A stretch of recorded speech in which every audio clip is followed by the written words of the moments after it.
안녕하십니까. 오늘은 기계설비 기술 기준에 대해서 살펴보겠습니다.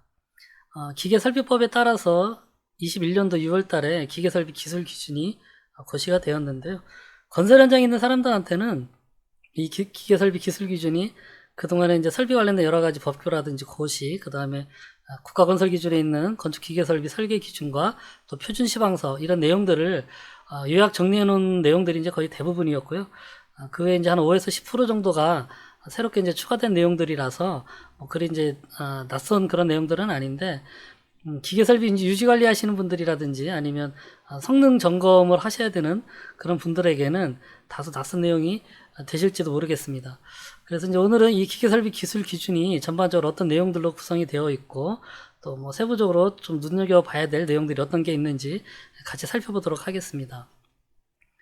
먼저 이제 촉칙에 대해서는 이 고시가 규정된 목적에 대해서 좀 설명이 되어 있고요. 기계설비 시공자라든지 감리 업무 수행자, 기계설비 이제 현장 배치 기술인 이런 용어들에 대한 이제 좀 설명들이 나와 있고요. 전체적인 구성이 여론 설비서부터 시작해서 유지 관리에 대한 그런 내용들까지 전체적으로 이제 세부적인 내용은 별표 1에서부터 15의 내용으로 세분화돼서 구성이 되어 있고요. 각각의 항목들에 대해서 다루고 있습니다. 이제 이 기계설비 기술 기준이 기존과 좀 다른 부분들은 유지 관리에 대한 부분들이 좀 새롭게 많이 추가가 되었는데요. 그동안에 이제 설비 관련된 법규라든지 기술 기준, 표준 시방서 이런 부분들에는 사실 유지 관리에 대한 부분들이 별로 없었습니다. 이제 이런 부분들을 이 기술 기준이 제정이 되면서 상당 부분 좀 보완이 되고 있다라고 이제 보시면 되겠고요. 여기 이제 구조에 나와 있는 것처럼 각종 유지 관리에 대한 부분, 제어에 대한 운전 제어에 대한 부분들, 또 점검구라든지 어떤 필요한 공간들에 대한 이런 내용들이 새롭게 추가된 부분입니다. 2절 세부 사항에서는 이제 시공계획서, 시공상세도면, 공정표, 안전관리 이런 부분들 이제 공사 관련된 부분이니까 나중에 한번 시간 되실 때 이 자료를 다운 받아서 전체적으로 한번 좀 세심히 한번 살펴보시고요. 유지관리 지침서에 대한 부분들이 있습니다. 이제 공사를 완료한 후에 그 유지관리 지침서를 작성을 해서 기계설비 감리업무 수행자한테 이제 제출을 하고요. 그러면 감리업무 수행자가 유지관리 지침서가 제대로 잘 작성됐는지를 확인한 뒤에 발주자에게 제출을 하도록 그렇게 되어 있습니다. 기계설비 이제 공사에도 보면 전기 공사가 이제 딸려 있는 부분들이 있죠. 자동제어 공사라든지 시스템 에어컨 공사, 그 다음에 기타 이제 설비 쪽 관련된 전원 공사들이 있는데 이제 그런 부분들은 건축 전기 설비 설계 기준에 따라서 하도록 이렇게 이제 명시가 되어 있으니까 나중에 이제 그 관련된 부분들이 있으면 이 부분들을 좀 확인을 해 보셔야 될 것 같고요. 제3장 기계설비의 착공전 확인과 사용전 검사. 기계설비법이 이제 제정이 되면서 우리가 인허가라든지 어떤 착공이라든지 사용전 검사, 준공 이런 과정에서도 기계설비 별도의 그 내용들을 가지고 업무를 수행하도록 그렇게 되어 있습니다. 그래서 착공전 확인 절차에서는 기계설비 관련된 그런 내용들이 이 기술 기준에 의해서 잘 설계가 되었는지를 확인을 해서 인허가 지자체 장한테 제출을 하도록 확인을 받도록 이제 그렇게 되어 있고요. 감리 수행 업무 수행자에게 이 착공전 확인표를 이제 시공사라든지 설계자가 이제 제출을 하면 이 부분에 대해서 검토를 하도록 이제 그렇게 되어 있고요. 사용전 검사도 이제 마찬가지인데요. 기계설비 공사를 끝나고 이제 성능이라든지 안전평가를 수행을 하고 거기에 맞춰서 이제 사용전 확인표, 성능 확인서, 안전 확인서 이런 것들을 감리업무 수행자에게 제출을 하면 이 부분들이 적합하게 잘 이루어졌는지를 확인을 해서 해당 지자체 장한테 제출을 해서 사용전 검사를 받도록 그렇게 되어 있습니다. 제4장 이제 보칙에서는 이 기술 기준이 적용되는 것은 것과 관련해서 이제 신기술 신공법의 도입이 필요하다든지 아니면 공사의 특성 및 현장 여건에 따라서 이 고시에 규정하고 있지 않은 기계설비 설계 기준이나 시공 기준을 적용할 필요가 있다라고 이제 인정되는 경우 발주자와 기계설비 감리 업무 수행자가 이제 협의를 해서 이 고시의 일부를 적용하지 아니할 수 있도록 이제 이렇게 내용들이 되어 있고요. 부칙에서는 이 기준을 적용하는 그 사항은 이 고시가 시행된 이후에 설계 계약을 체결하는 기계설비 공사에 적용한다라고 되어 있습니다. 자, 그럼 이제 별표 1서부터 세부적으로 내용을 살펴보겠습니다. 별표 1에서는 먼저 이제 열원 설비 및 냉난방 설비의 설계 및 시공 기준에 대한 이제 그런 내용들이 나와 있고요. 적용 범위는 건축물이나 시설물에 있는 이제 냉난방이나 또는 열원 설비 이런 부분을 적용을 하는데, 플랜트라든지 일반적으로 우리가 건물에 사용하는 고온 고압의 그 압력이랑 온도 범위를 벗어난 그런 부분에는 이제 적용하지 않는다라고 되어 있고요. 그다음에 이제 지역난방 그 의무 고시 지역 같은 경우에는 열사용 시설 기준이 있죠. 한국지역난방공사에서 운영하고 있는 그 기준에 따르도록 되어 있습니다. 타 규정과의 관계가 되어 있는데, 이제 아까 말씀드렸다시피 이 기술 기준이 뭐 새롭게 뭔가 이렇게 만들어진 것이 아니라 기존에 있던 이런 여러 가지 뭐 어떤 법규나 규칙, 기준 이런 것들이 있었고요. 그 다음에 여기 이제 KDS라고 이제 코드화 되어 있는 국가건설 기준들이 있습니다. 그래서 KDS는 우리 그 건축 기계 설비 관련된 이제 설계 기준이고요. KCS가 이제 표준 시방서입니다. 그래서 요 열원기기 관련된 그런 부분들이 이제 언급이 되어 있는데, 요 내용들을 잠깐만 좀 한번 살펴보고 가겠습니다. 국가건설 기준을 먼저 한번 살펴보시면은요. 국가건설기준센터는 우리 이제 설비공사뿐만 아니라 뭐 건축이라든지 뭐 조경, 도로, 교량, 뭐 터널, 철도 다양한 그 여러 공정들의 어떤 설계 기준이나 그 표준 시방서 이런 그 내용들을 온라인으로 실시간 볼 수 있게 그렇게 운영되고 있는 이제 사이트고요. 여기에 그 건설 기준 코드가 그 설계 기준과 그 표준 시방서 이런 부분들이 있고요. 뭐 이제 각종 훈령이라든지 뭐 지침 뭐 이런 거. 그다음에 이제 전문 시방서는 그 LH공사라든지 뭐 서울특별시라든지 상하수도공사 이렇게 이제 좀 그 공공기관들에서 자신들의 상황에 맞게 그 표준 시방서를 좀 특화시켜 운영할 필요가 있는 그런 부분들에서 이제 운영을 하고 있는 것들이고요. 저희도 이제 설비 코드에 보시면 지금 이제 설계 기준이 있고 표준 시방서가 있고 뭐 전문 시방서도 있습니다. 여기서 이제 지금 열원기기를 보고 있으니까 열원기기에 대한 내용들을 보시면 이렇게 이제 그 설계 기준 중에서 이제 열원기기에 대한 내용들이 이렇게 이제 코드화돼서 KDS 3125 10 이렇게 되어 있고요. 뭐 여기 이제 쭉 내용들을 보시면 이 관련된 뭐 각종 그 우리 열원기기들에 대한 어떤 사양이라든지 구성 내용들 이런 부분들에 대해서 쭉 되어 있고, 또 설계를 할 때는 뭐 어떻게 이제 설계를 해라 이러저런 내용들에 대해서 쭉 되어 있습니다. 그래서 보면 뭐 냉각탑, 그 냉열원기기들, 그다음에 빙축열, 뭐 온열원기기, 보일러라든지 이런 거, 그다음에 열감기 이런 장비들에 대한 내용들이 쭉 나와 있고요. 표준 시방서에서도 이제 열원기기에 대한 그 내용을 좀 살펴보시면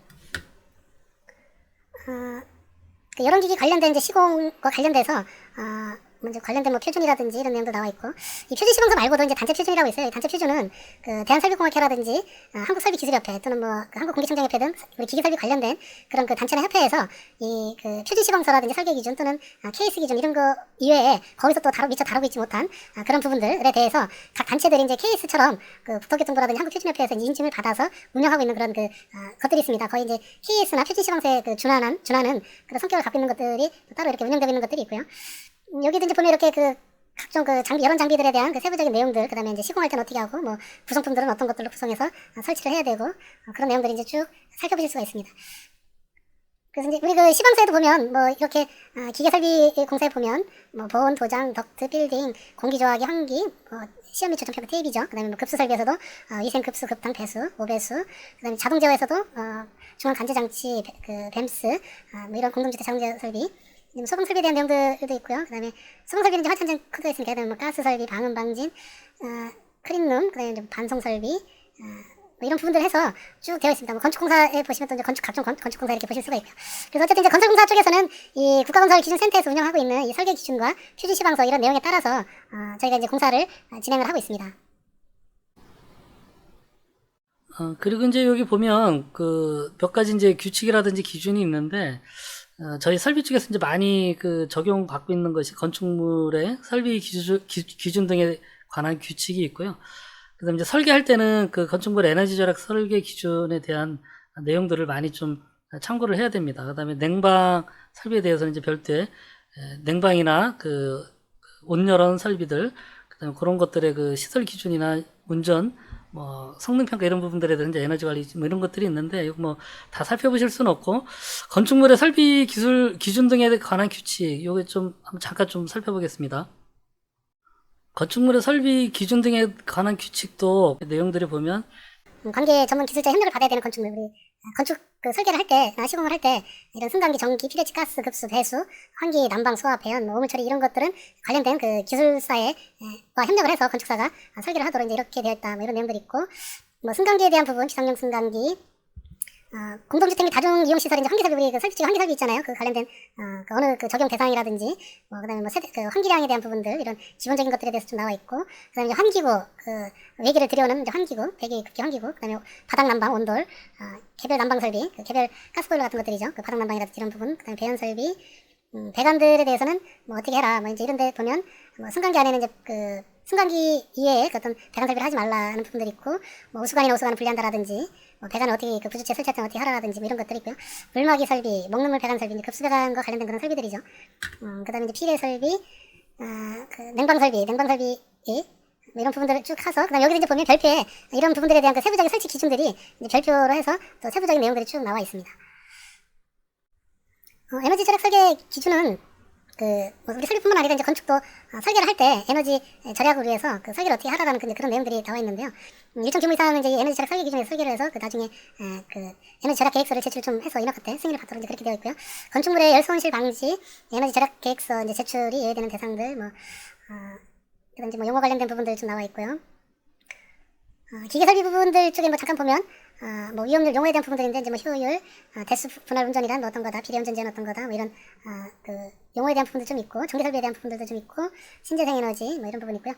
세부적인 이제 기준에서 이제 먼저 이제 건축 설계 기준에 뭐 단열 조치는 어떻게 해라, 그 바닥 난방에서 단열재는 어떻게 설치해라, 기밀 및 결로 방지를 위한 조치를 어떻게 해라, 뭐 이런 부분들이 있고 이제 권장 사항으로 뭐 향해 배치는 어떻게 하고 뭐 평면 계획은 어떻게 하고 단열 계획, 기밀 계획, 자연 채광 계획, 환기 계획 뭐 이런 부분들에 대해서 나와 있습니다. 기계 설비 설계 기준에 그 의무사항이 있고 이제 권장사항이 있거든요. 그래서 의무사항에 설계 그 외기 기준은 각 지역별로 위험률 2.5% 또는 연간으로 할 때는 1%, 그거 아니면 별표 7에서 정한 외기 온수도 온도를 사용해라. 이렇게 해서 설계할 때 이제 외기 조건을 뭐 어떻게 하라는 내용들 나와 있고 여론 및 방송 설비 뭐 이런 부분에서 뭐 펌프는 뭐 케이스 효율 이상 고효 제품 쓰라는 이런 얘기들, 보온재는 보온 두께는 어떻게 하라 뭐 이런 부분들이 있고요. 권장 사항에 그 실내 그 온습도 조건들 이런 부분들에 대한 내용, 그다음에 여론 설비에서 뭐 기본적으로 부분부함이 전부하 운전 효율이 좋은 것을 선창하도록 한다라든지 뭐 각종 이제 고효율 인증 제품을 쓰라는 그런 얘기들. 그다음에 이제 공조 설비에서는 뭐 이코노마이저라든지 아니면 외기 냉방 시스템을 좀 적용해라. 공조기 팬은 뭐 풍량 제어나 이런 것들이 좀 가능하도록 해라. 그다음에 반송 설비 이제 펌프라든지 선풍기 같은 것들이죠. 뭐 대수 제어나 가변석 제어해라. 뭐 그런 내용들, 환기 및 제어, 주차장 환기나 이런 부분들에 대한 내용 좀 나와 있고요. 위생 설비, 급탕 공급 온도라든지 이런 부분들. 그다음에 이제 자동 제어 뭐 이런 부분. 그다음에 이제 전기에 대해서도 이제 의무사항과 권장사항 나와 있고 신재생 에너지 관련된 설계 부분들 좀 나와 있고. 그다음에 에너지 뭐 절약 계획서 이제 어떻게 하라 이런 부분들. 그래서 이제 에너지 절약 설계 기준에서도 에너지 관련된 부분들이 좀 나와 있습니다. 이제 세부적인 내용들을 좀 살펴보시면 여론 및 냉난방 설비의 설계, 여론 설비는 부분부하 및 전부하 운전 효율이 좋은 것으로 선정한다. 당연한 얘기고요. 대체적으로 이제 그런 맥락이고, 이제 여기 보면 냉매는 지구 환경을 위해서 오존 파괴 지수 ODP가 0.05 이하이면서 가능한 지구 온난화 지수가 낮은 냉매를 권장한다 이렇게 되어 있는데, 여기 이제 우리 그 냉매를 좀 보면 요거는 그 기술 기준이 없지만 제가 설명을 해서 요 참고 자료 이렇게 하는 건 이제 제가 붙여놓은 자료고요. 지금 이제 저희가 쓰고 있는 그 냉매가 이제 2세대 냉매라고 하는 HFC 계열을 좀 많이 쓰고 있어요. 그 터보 냉동기 이런 부분, 그 스크류 그 냉동기 이런 데서는 R134A를 이제 우리나라에서 많이 쓰고 있고, 그 일부 이제 외산 그 냉동기에서는 R123을 좀 쓰고 있는 그 냉동기도 좀 있죠. 그 다음에 우리 시스템 에어컨 같은 경우에는 이제 R410A나 뭐 R407 뭐 이런 것들을 쓰고 있어서 전체적으로 저희가 지금 이제 2세대 정도까지 왔고, 이후에 이제 2세대 냉매도 기후 문제에 의해서 이제 대체 냉매로 넘어가고 있는 그런 이제 추세고요. 우리가 많이 쓰고 있는 R134A 같은 경우 오존층 파괴 지수가 제레어예요. 그다음에 R407 시스템 에어컨에서 많이 쓰고 있는 이런 냉매들도 보면 이제 그 오존층 파괴 지수 ODP는 이제 제로긴 하지만 지구 온난화 계수가 이제 예전에 우리 많이 썼던 이제 R22 같은 경우에는 이제 1800인데 R134나 뭐 407 이런 것도 보면 1400, 1700, 2000 거의 뭐 비슷한 수준이라서 지구 온난화 계수는 많이 떨어지질 못해요. 또 이제 R123 같은 경우에도 ODP는 이제 0.05지만 그 지구 온난화 계수는 이제 800 정도로 뭐 다른 것보다는 낮지만 그래도 상당히 높은 수준이죠. 그래서 요즘은 이제 이 냉매들이 전체적으로 좀 그 요즘 저 국내에서도 일부 제품들이 제품화돼서 나오고 있는데, 냉동 제품들이 R12334를 적용한 그런 그 냉동기나 R600 계열의 그 냉매를 적용한 대체 냉매를 채택한 그런 냉동기들이 좀 나오고 있습니다. 순환 펌프는 여러 기기마다 한 대씩 설치하는 것을 이제 기본으로 한다 이렇게 되어 있는데, 우리가 인버터 순환 펌프를 사용하게 되면 여러 장비마다 1대1로 이렇게 안 하는 경우도 좀 있을 수는 있겠죠. 하지만 이제 일단 여러 장비마다 1대1로 해서 운전하는 거를 설치하는 걸 이제 원칙으로 한다라 되어 있고, 이런 경우에는 이제 예비형 펌프를 하나 별도로 두도록 이렇게 되어 있습니다. 고장 시에 이제 교체를 해야 되니까요. 그 다음에 이제 그 설계하는 그 실내 온도는 난방일 경우에는 20도, 냉방일 경우에는 28도를 기준으로 해서 이렇게 하도록 되어 있고요. 목욕탕이나 수영장 같은 경우에는 이제 탈의를 하고 있는 상황이기 때문에 이것과는 좀 더 다른 온도를 적용할 수 있도록 그렇게 되어 있습니다. 여기 이제 보면 이제 뭐 그런 온도들이 좀 나와 있고요. 그 냉난방 용량 계산을 위한 그 외기 조건에서 각 지역별로 냉방기나 난방기를 분리해서 이제 계절별로 따로 그 온도 출현 분포를 사용할 때는 이제 2.5%, 위험률 2.5%로 보고, 그다음에 이제 연간 1년 총 시간에 대한 그 온도 출현 분포를 볼 때는 1%로 해서 그 온도 외기 온도 조건을 잡든지, 아니면 표 2에서 정한 온습도를 사용한다 이렇게 되어 있는데, 이제 표 2에 보면 서울서부터 이제 우리나라 각 지역에 대한 냉방 시 외기 온도를 얼마로 할 건지, 난방 시 외기 온도를 얼마로 할 건지 이런 부분들이 나와 있는데, 난방 시에 보면 뭐 영하 한 10도나 뭐 영하 7도 이래서 그래도 나름대로 좀 어느 정도 이제 그 좀 추운 날씨들이 좀 고려가 되고 있는데, 냉방인 경우에는 보면 뭐 보통 한 30도, 31도 이래서 우리가 이제 한여름철에 요즘 뭐 35도, 36도까지 올라가는 그런 그 사례들이 이제 뉴스에 많이 나오다 보니까 냉방은 좀 다소 낮은 거 아닌가, 이제 피부적으로 좀 그렇게 저희가 이제 좀 느낄 수 있는 그런 수준들이고요. 이 앞에 나와 있는 그 위험률 2.5%라든지 뭐 1% 이거는 이제 뭐냐면 우리나라 이제 기준은 아니고요. 그 미국의 아슈레라고 그 미국 공전행동 협회가 있는데, 이제 거기서 뭐 TAC 2.5, TAC 2.5%, TAC 1%뭐 이렇게 이제 얘기를 하는 것인데, 이게 뭐 기술자문위원회 뭐 이런 데서 이거 같은 경우에는 지금 이제 냉방일 때 예시 그림을 제가 좀 참고로 좀 올려놨는데요. 겨울철에 난방 시즌에 외기 온도 가장 추울 때가 뭐 영하 10몇 도 되겠네요. 여기 거기서부터 해가지고 18도, 상온 18도까지 겨울철 난방 시즌 내내 그 외기 온도를 계속해서 이제 누적을 해놓은 거예요. 그래서 누적을 해놨더니 그 전체적으로 뭐 3개월이면 3개월, 뭐 5개월이면 5개월의 그 시간을 계속해서 그 온도 추이를 누적을 해서 이제 그 해놓은 것인데, 거기서 가장 추운 거에 그 2.5% 안에 들어가는 그때의 그 온도, 여기서는 이제 영하 9.5도가 이렇게 돼 있네요. 그 다음에 뭐 5%다 그러면 가장 추울 때부터 5% 안에 들어가는 온도 영하 8도. 그래서 이 퍼센테이지가 낮으면 낮을수록 더 이제 난방 시즌에는 더 영하 추운 날씨로 이제 악조건으로 잡으라는 얘기고요. 냉방 시즌도 마찬가지죠. 냉방 시즌도 이제 저 그 퍼센테이지가 좁으면 좁을수록 이제 그때는 이렇게 더 높은 온도 쪽, 뭐 36도, 35도 이렇게 높은 쪽으로 가는 그런 출현 빈도입니다. 전체적으로 그 시즌에 있어서 그 외기 온도의 그 누계치에서 뭐 이게 뭐 한 10년이면 10년치 이런 기간을 가지고 거기서 이제 이렇게 통계적인 수치를 가지고 이제 잡아내는 건데, 이런 부분들이 좀 관리하기 어렵다 보니까 이런 표로 그 정리가 되어 있고요. 대부분 설계할 때는 이 표의 내용들을 가지고 저희가 이제 설계를 하고 있습니다. 뭐 그다음에 이제 충냉식 또는 가스식을 이용한 중앙 집중 냉방식으로 해야 된다 뭐 하는 건물들이 있는데, 이 충냉식은 이제 빙충열 시스템이라든지 수축열 시스템이죠. 그다음에 가스를 이용한 중앙 집중 냉방 방식은 흡수식, 그 가스 직화식 그 흡수식 냉동기나 뭐 냉온수기 이런 걸 이제 생각하시면 될 것 같고요. 그다음에 이제 냉방기기는 전력 피크 부하를 줄일 수 있도록 해야 하며, 상황에 따라 심해 전기를 이용한 추결 충냉 시스템, 빙충열 시스템이죠. 가스 및 유류를 이용한 냉방 설비, 흡수식 그 가스 직화식이나 뭐 그 경유 직화식 이런 그 흡수식 냉동기 얘기하는 거고요. 집단 에너지를 이용한 지역 냉방 방식, 지역 난방 그 중온수를 이용한 지역 난방, 중온수 흡수식 냉동기를 얘기하는 거고요. 수용 열병합 발전을 이용한 냉방 방식, 이건 뭐 수용 열병합 발전기에 설치된 그런 그 단지고요. 신재생 에너지를 이용한 냉방 방식, 이거는 이제 지열 설비가 되겠죠. 그런 그 기기들이고요. 그다음에 장비의 운전 중량을 건축 구조에 반영한다. 뭐 대체적으로 기계실이 지하 제일 낮은 층에 있긴 하지만 중간 기계실도 있고 이제 옥상층에도 기계실이 있는 경우도 있기 때문에 그런 부분들에서는 건축 구조에 그 장비의 그 운전 실제 중량을 고려하고 안전율을 고려해서 이제 구조 반영을 하고 있습니다. 냉동기에서 보시면 뭐 이런 것들을 고려해서 좋은 것들을 이제 고효율 장비를 선정을 하는 그런 얘기고, 냉수 조건에는 냉수 입출구 온도, 순환요량, 손실수도 및 채공 사용 압력을 명기하고, 그 냉동기 입출구 온도와 2차 측 장비의 출입구 온도가 일치하도록 하면 뭐 당연한 얘기죠. 그 냉동기에서 이제 공급 환수되는 그 냉수의 온도와 2차 측 장비, 뭐 팬코일이라든지 공조기 같은 그런 장비의 그 냉수 순환 온도가 이제 똑같이 하라는 얘기고, 뭐 증발기의 손실수도, 그 냉수가 그 냉동기를 통과하는 그 과정에서 발생되는 마찰 저항에 대해서 이제 순환펌프 양정에 이제 반영한다, 이런 얘기고요. 뭐 냉각수도 이제 같은 맥락의 이야기들이고요. 그 압축식 냉동기, 터보 냉동기나 스크류 냉동기, 뭐 용량이 작은 거는 이제 왕복통식 냉동기, 뭐 그런 것들이 되겠고요. 이 압축식이랑 증기 압축식 냉동기죠. 그 냉매를 사용한.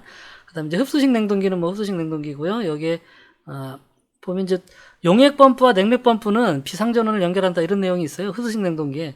뭐 기존에는 이제 이런 내용들이 없었던 부분인데 이런 부분들은 필요하죠. 정전 시에 보면 용액 펌프나 냉맥 펌프가 바로 이제 그 다운이 되는 바람에 흡수식 냉동기가 이제 동결이 된다든지 심지어 뭐 동파가 되는 이런 사례들이 생기다 보니까 이제 이런 부분들을 앞으로 이제 설계하고 시공되는 부분에서는 흡수식 냉동기에 전원을 별도로 이제 받아야 되는 거예요.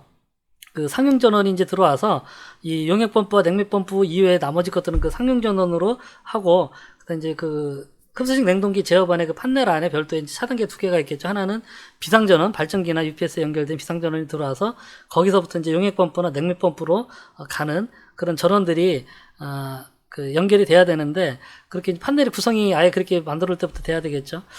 제가 이제 얼마 전에 했던 그 현장에서 이렇게 한번 해봤어요. 그 입찰 안내 조건에서도 뭐 이런 부분들이 좀 있고 해서 이런 취재 내용이 있어서 그 장비 발주를 이렇게 좀 했고, 그 전기 쪽에도 이렇게 전원을 넣어달라고 해서 이제 실제 전기 쪽에서는 비상전원이 들어왔고요. 상용전원이 이제 두 가닥이 딱 각각 그 흡수식 냉동기나 보일러, 터보 냉동기 여기까지 이제 다 들어왔었고, 근데 이제 흡수식 냉동기가 이제 들어와서 연결을 하려고 하다 보니까 흡수식 냉동기는 회로가 이렇게 용액 펌프나 냉맥 펌프 이런 부분이 비상전원으로 연결하게끔 따로 이렇게 되어 있는 부분들이 없었어요. 이제 저희가 발주는 그렇긴 했지만 그 업체가 한 번도 여태까지 그렇게 만들어 본 적이 없다.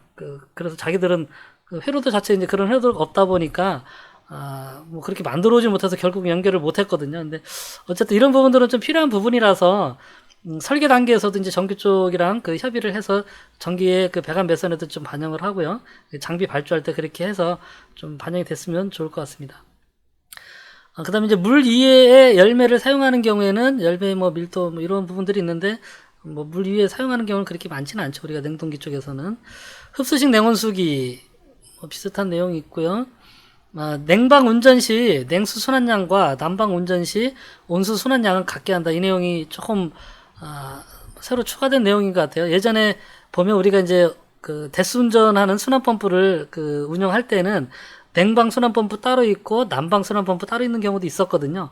흡수식 그 냉온수기에서 이제 냉수하고 온수의 유량 차이가 워낙 크다 보니까 에너지 절감을 위해서 겨울철에 뭐 너무 큰 냉수 순환펌프를 돌릴 필요 없잖아요. 보통 유량 차이가 냉수 유량이 그 2배 이상 이렇게 큰 경우가 많기 때문에 예전에는 그렇게 이제 큰 용량의 냉수 순환 펌프, 작은 용량의 난방 순환 펌프를 따로 넣어서 운전 모드에 따라서 그렇게 이제 계절별로 돌리기도 했었는데, 어쨌든 이렇게 이제 냉수와 난방 그 온수 순환량을 같게 하라라는 이제 내용이 나와 있어요. 이런 부분들은 나중에 좀 세부적인 어떤 지침 같은 거나 그 추가적인 내용을 좀 언급해 놓을 필요가 있을 것 같고요. 나중에 이제 이 기준을 보완을 할 때. 뭐 당장은 그 우리가 이제 난방 순환 펌프를 별도로 설치를 하면 그 펌프하고 그 관련된 배관 뭐 밸브 이런 비용들이 많이 들어가잖아요. 이제 그런 비용들 대신에 이 냉수 순환 펌프에다가 그냥 인버터를 다는 걸로 그렇게 이제 처리를 하시면 될 것 같고, 실제 그게 어떻게 보면 이제 요즘 같은 경우는 인버터의 그 가격도 많이 이제 떨어졌고, 그 다음에 신뢰성도 많이 좋아졌기 때문에 뭐 그게 오히려 또 합리적인 방법이 될 수도 있을 것 같습니다. 어쨌든 이런 부분들 확인해 보실 필요가 있고요.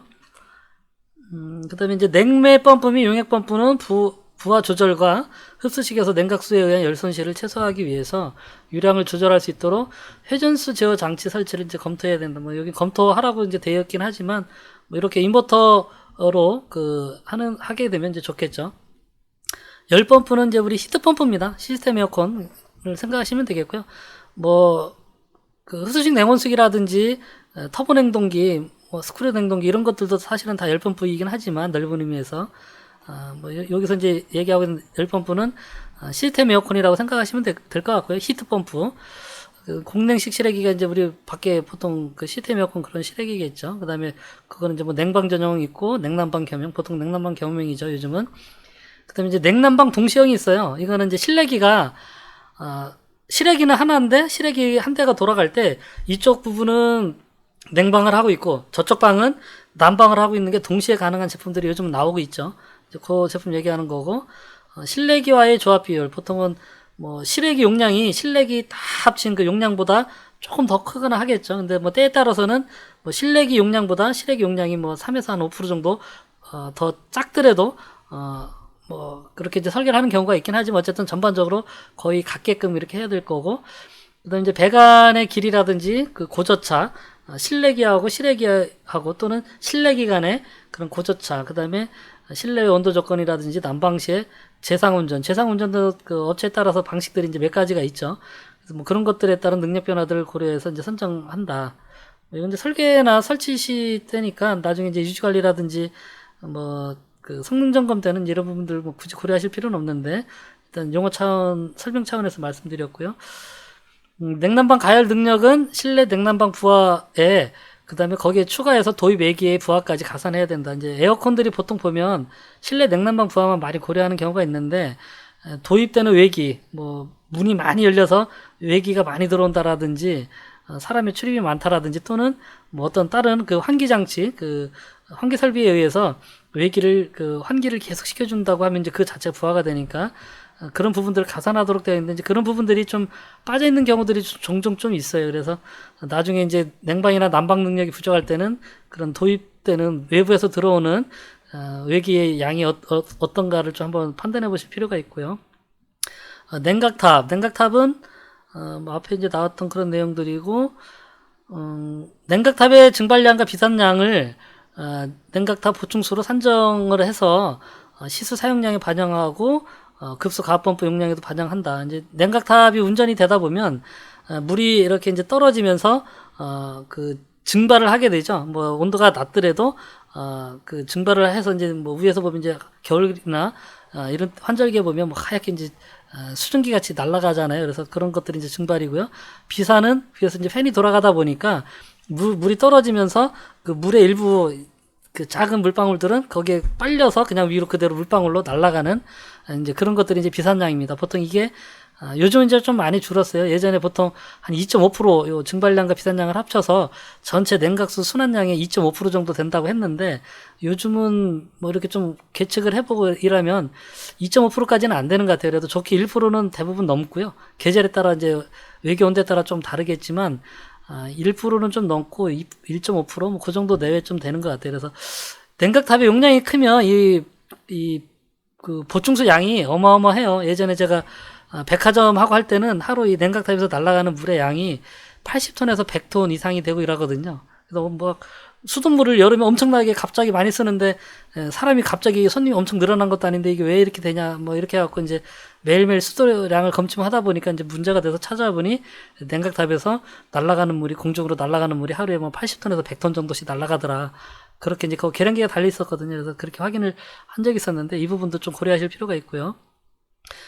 냉각탑 냉각수가 그 용해 고용 물질로 인한 농축이라든지 주변 오염 공기로 인해 냉각수 수질 오염이 발생이 예상되는 경우에는 냉각탑 수처리 설비를 계획해서 냉동기 성능 저하를 방지해야 된다. 이런 내용이 이제 좀 세부적으로 나와 있고요. 그다음에 레지올레나균의 번식 방지하기 위한 조치를 해야 된다. 우리가 요즘 이제 냉각탑에 보면 운동이온 살균 장치라고 이제 이렇게 전극봉 두 개가 돼 있는 그런 장치들이 보통 기계실에 좀 많이 달려요. 냉각탑 쪽에 보다는 이제 기계실 쪽에 그 냉각수 배관 상에 주로 이제 많이 설치가 되고 있는데, 그거 같은 경우에는 레지올라균의 번식을 위한 살균 장치입니다. 운동이온 살균 장치예요. 이제 수처리 장치는 뭐냐, 용해 고용 물질, 뭐 각종 어떤 스케일 성분이나 이런 거겠죠. 스케일이나 슬라임을 유발하는 뭐 그런 거라든지 아니면 뭐 녹조나 이런 거 또는 그 주변에 이제 오염 공기 뭐 황사라든지 미세먼지 이런 것들로 인한 그 수질 오염을 방지하기 위한 수처리 설비. 뭐 기본적으로 가장 간단한 거는 이제 샌드 필터라든지 그 마이크로 필터 뭐 이런 것들이 이제 우리가 그동안 냉각 수처리기로 조금 써왔고요. 그 다음에 뭐 약품 주입 펌프 같은 것들을 달아서 이렇게 할 수도 있겠죠. 그 약품 주입 장치를 달아서 이런 스케일이라든지 그 녹방지 뭐 이런 것들, 그다음에 이제 그 녹조라든지 뭐 병균 미생물 이런 것 그 번식을 막기 위한 이제 살균 처리까지도 할 수 있는 이런 것들이 되겠는데, 그래서 이 부분은 좀 앞으로 설계라든지 시공할 때 좀 고려가 돼야 될 것 같고, 나중에 이제 성능 점검을 할 때도 이 부분이 잘 운영이 되고 있는지, 또 일단 뭐 그 이전에 설치가 됐는지 확인하실 필요가 있어요. 운동 이온 살균 장치만 가지고는 수처리가 안 되기 때문에 그걸로 이제 수처리 된다고 좀 보기는 어렵죠. 그런 부분들 좀 체크해 보실 필요가 있고요.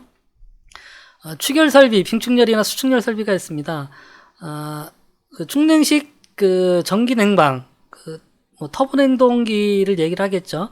전기식으로 돌아가는 그 냉동기를 사용하는 경우 전체 축냉 방식 또는 추결률 40% 이상의 부분 축냉 방식으로 설치한다. 이 얘기는 뭐냐면 그 다음날 하루에 사용하는 전체 냉방하는 그 열량을 전체 그 추결주에 저장을 했다가 다음날 쓰는 것 같으면 이제 전체 그게 축냉 방식이고요. 전체 그렇게 하려고 하다 보면 이제 추결주가 너무 커지겠죠. 그래서 그런 경우에는 주간에 사용하는 냉방 부하량의 40% 정도만 그 빙축열이든 수축열이든 이쪽 추결주에 저장을 해놓고, 그럼 나머지 이제 60%는 주간에도 이제 냉동기는 돌리면 되니까 나머지는 이제 냉동기를 돌려서 부하를 그 커버를 하는 그런 방식이 이제 부분 축냉 방식이 되겠습니다. 추결 냉동기의 그 주간 운전 시 주간 브라인 입출구 온도, 순환 유량, 순환 수도 및 최고 사용 압력을 명시한다. 이제 이 추결식 냉동기는 주간하고 야간에는 이제 축냉을 하는 거죠. 주간에는 냉방 운전을 하는 거죠. 이때의 그 냉수의 온도가 달라요. 그 냉동기의 운전 온도가 다르고 거기에 또 브라인의 입출구 온도 이런 것들이 좀 달라지기 때문에 뭐 심지어 이제 유량도 이제 달라질 수가 있는데 뭐 대부분 유량은 같습니다만은 주간이나 야간이나 거의 비슷하지만 이런 부분들은 이제 다르기 때문에 명시를 해야 된다는 이런 이야기고요. 10번 분식 그 빙축열 유닛은 다음 사항을 고려한다. 빙축열 유닛을 통과하는 수량은 변화시키지 않는다. 좀 시스템을 안정적으로 좀 운영을 하자, 이런 취지의 이야기죠. 빙축열 유닛을 복수로 설치하는 경우에는 각 추결주의 수위를 일정하게 유지하기 위해서 이제 연통관을 설치한다. 우리 냉각탑처럼 연통관 서로 연결되어 있는 그런 배관을 설치하라는 얘기고, 그 다음에 이제 야간 운전을 고려해서 소음 대체를 검토한다.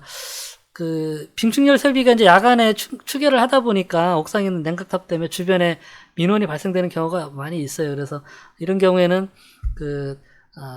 냉각탑 주변에 이제 뭐 방음 펜스를 친다든지 냉각탑의 토출구나 또는 뭐 흡입구 쪽에 그 소음기를 설치를 해서 소음 민원이 최소화하도록 하는 이제 뭐 그런 대책들을 좀 하고 있죠.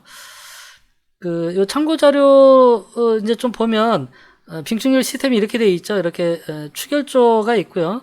그다음에 이제 우리 그 일반적인 냉동기는 이제 우리가 상온 냉동기라고 하고요. 빙축열용 냉동기는 영하에 그 얼음을 얼려야 되기 때문에 영하로 운전이 됩니다. 야간에는. 그래서 저온 냉동기 되어 있고요. 요 추결조와 연결된 이쪽 배관 계통에 냉수 계통이죠. 일반 냉동기에서는 이 냉수 계통에 브라인이 들어있어요. 브라인이 이제 별게 아니라 부동액이 되겠고요. 추결조에는 그 얼음을 아이스 캡슐이라든지 뭐 어떤 추결조 자체 얼음을 얼린다든지 해서 얼음을 얼리는 이제 그런 추결조가 있고, 이런 추결제의 온도라든지 그 해빙 상태에 따라서 이제 요 순환하는 브라인의 그 양을 제어해주기 위한 3방 밸브, 그 3웨이 제어 밸브가 설치가 되어 있고요. 뭐 각각 온도 센서들 이런 게 있겠죠. 그다음에 여기서 이제 추결조를 거친 물이 이쪽에 2차 측에 이제 냉수 계통이죠. 이쪽에 이제 공조기라든지 팬클이 있는 거고요. 그쪽까지 직접적으로 가지 않고 중간에 열교환기, 판형 열교환기를 통해서 간접 열교환을 해서 그 냉수를 필요한 온도의 냉수를 맞춰서 사용을 하도록 되어 있고요. 냉동이니까 당연히 이제 냉각탑이 있고, 야간에는 뭐 주로 이제 이렇게 이제 추결조에 다 추결을 시키느냐고 이제 이렇게 돌겠죠. 이 열교환기 쪽에는 안 거치고, 주간에는 이 추결조의 를 이용해서 난방을 하는 동안에는 냉동기는 이제 돌지 않다가, 이 추결조의 얼음이 어느 정도 많이 해빙이 돼서 줄어들었다든지, 아니면 2차 측의 온도 조건에 의해서 또는 이런 운전하는 모드에 따라서 냉동기에 같이 돌아야 되는 상황이 될 수도 있어요. 그러면 일부는 이렇게 이제 냉동기에서 돌은 냉방된 브라인이 이렇게 오고, 또 일부는 추결조 거쳐서 오기도 하고, 그래서 동시에 냉동기와 추결조가 동시에 운전이 될 수도 있습니다. 그럼 이제 주간에도 냉각탑이 같이 이제 가동이 되겠죠. 수축열 설비는 냉동기하고 냉각탑 뭐 이제 똑같고요. 이 추결조가 얼음을 얼리는 게 아니라 큰 수조 안에 차가운 냉수를 야간에 냉동기를 운전해서 차가운 온도의 냉수를 저장을 했다가 낮에 이제 빼쓰는 거고요. 야간에 이제 냉동기가 주간에 쓰고서 온도가 높아진 냉수를 냉각을 시켜서 약 4도씨 정도로 낮은 온도의 냉수로 밑에서부터 이렇게 쭉 이렇게 채워놓으면, 이제 주간에 냉수 순환 펌프가 냉수를 밑에서부터 이제 쭉 빼서 이쪽에 팬코일이라든지 공조기를 거쳐서 다시 이제 온도가 올라간 물들은 또 위축서부터 이렇게 채워놓으면, 위에서부터 이제 뜨거운 온도가 올라간 물들이 이제 밑으로 슬슬 밀고 내려오겠죠. 그래서 이런 상태에서 또 이제 부하가 딸리면 주간에도 이제 냉동기를 돌리는 거고요. 이 냉동기를 돌릴 때는 부분 부하 추결 방식에서 보통은 이제 전체 충냉 방식을 하면 추결조 용량이 너무 커지니까 보통 이제 40% 정도, 이제 이 규정이 이렇게 되어 있습니다. 40% 정도의 용량만큼을 이제 추결을 하는데, 그럼 심야에 추결해 놓은 양이 이제 이만큼 되는데, 이걸 이제 낮에 쓸 때 추결조만큼의 열량이 이제 열량이고요. 심야에 추결된 열량이 요 열량이고요. 요거는 이제 주간에도 냉동기를 돌리는 거예요. 그래서 요거는 부분부하 전체 주간에 한 40% 정도를 이제 추결을 해놓은 부분부하 추결 상태에서, 주간에 냉동기를 우선 운전하는 거는 냉동기는 일단 풀로 계속 돌리고, 냉동기 용량이 부족한 나머지 부분을 부하 상태에 따라서 추결조에 열을 빼서 사용하는 그런 방식이고요. 반대로 야간에 추결해 놓은 추결조의 양을 일단 풀로 기본 열량으로 풀로 사용하고, 부족한 부하만큼은 냉동기를 가동시켜서 대체하는 방식, 이게 이제 추결조 우선 운전 방식이고요. 이건 업체에 따라서 이제 설정하는 방법이나 이런 것들이 좀 다르니까, 우리가 사용하고 있는 시설에 냉동기 빙충렬 설비가 있다라고 하면 어떤 방식으로 운전하도록 운전 모드가 되어 있는지, 이제 이런 부분들을 좀 보시고, 나중에 이제 이런 부분들에서 어느 부분들이 더 에너지 절감에 유리한지 이런 부분들도 이제 운전하시면서 좀 확인해 보시는 것도 좋을 것 같고요. 뭐 각각의 이제 장점 단점들이 있으니까 뭐 이 내용은 한번 이제 화면에서 읽어보시기 바랍니다. 보일러에 대해서 좀 나와 있는데요. 일반적인 그런 각종 수치들이라든지